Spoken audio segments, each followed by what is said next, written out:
नमस्कार, मैं हूं आशीष त्रिपाठी और कर्नाटक में शीर्ष नेतृत्व को लेकर संघर्ष बना हुआ है। जंग अब खुलकर सामने आने लगी है। डीके शिव कुमार ने शब्द के जरिए इसकी अहमियत और वादों को याद दिलाया, तो सिद्धरमैया ने भी इसी शब्द का इस्तेमाल करते हुए अपने शेष कार्यकाल की बात कह डाली। कर्नाटक की राजनीति का नाटक एक बार फिर से अपने उभार पर है। राज्य में सत्तारूढ़ कांग्रेस में नेतृत्व परिवर्तन को लेकर जुबानी जंग तेज होती जा रही है। अभी ये दबी जुबान में चल रही थी, लेकिन अब खुलकर हमले किए जा रहे हैं। बीते रोज कांग्रेस में मुख्यमंत्री पद के विषय को लेकर उथल पुथल खुलकर सामने आया और उप मुख्यमंत्री डीके शिव कुमार ने शब्द बाण छोड़े और फिर मुख्यमंत्री सिद्धरमैया की ओर से पलटवार करते हुए निशाना भी साधा गया।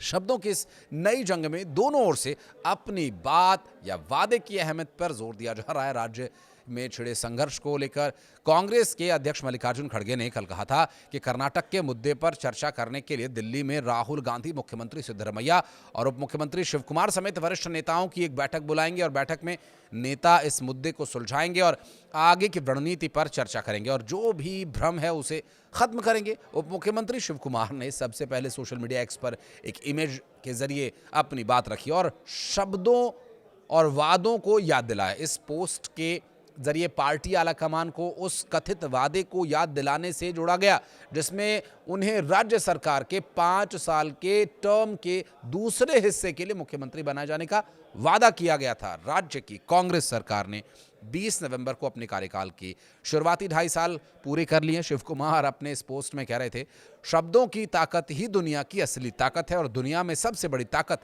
बात रखना है।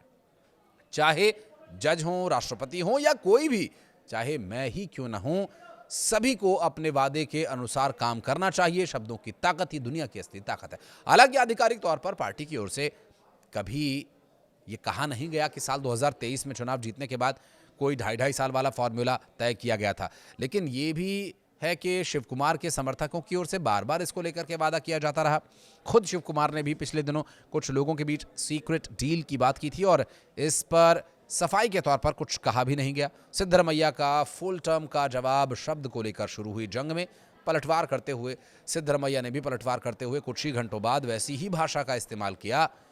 उन्होंने उन कामों की एक लिस्ट बनाई जो अपने शेष कार्यकाल में वो पूरा करना चाहते हैं और साथ ही ये इशारा भी दिया कि वो पद छोड़ने या कोई विकल्प देने के मूड में बिल्कुल भी नहीं है। उन्होंने कहा, कर्नाटक के लोगों का दिया हुआ जनमत एक पल नहीं बल्कि वो जिम्मेदारी है जो पूरे 5 साल तक चलती है। उन्होंने अपने पोस्ट में कहा कि एक शब्द तक ताकत नहीं बनती जब तक वो लोगों के लिए दुनिया को बेहतर ना बना दें। वो आगे ये कहते हैं कि कर्नाटक के लोगों के लिए हमारा शब्द कोई नारा नहीं है बल्कि ये हमारे लिए दुनिया है। साथ ही उन्होंने मुख्यमंत्री के तौर पर अपने पहले कार्यकाल 2013 से 18 का भी जिक्र किया। उन्होंने दावा किया कि 165 में से 157 वादे पूरे किए गए थे, 95% से ज्यादा काम पूरे हुए। सीएम सिद्धरमैया ने आगे कहा कि इस कार्यकाल के दौरान 593 में से 243 प्लस वादे पूरे हो चुके हैं और बाकी हर वादा कमिटमेंट, भरोसे और सावधानी के साथ पूरा किया जा रहा है। कर्नाटक में जारी अंदरूनी कलह के बीच कांग्रेस के अध्यक्ष मल्लिकार्जुन खड़गे ने कहा कि कोई भी फैसला सिर्फ पार्टी आला कमान ही लेगा और इस पर सार्वजनिक तौर पर चर्चा करने की जरूरत नहीं है। हालांकि खड़गे को एक समय कर्नाटक के मुख्यमंत्री के तौर पर देखा जा रहा था।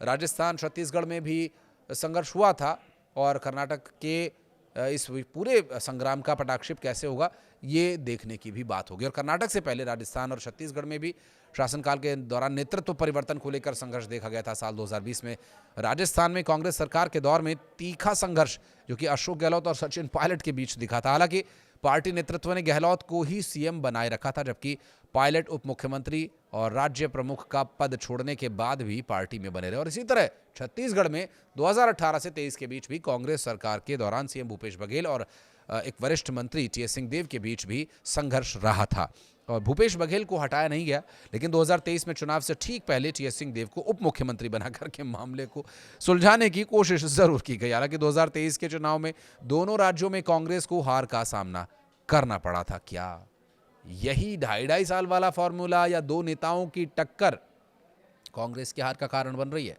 कुछ कहना चाहे तो कमेंट सेक्शन में जरूर बताइएगा। धन्यवाद।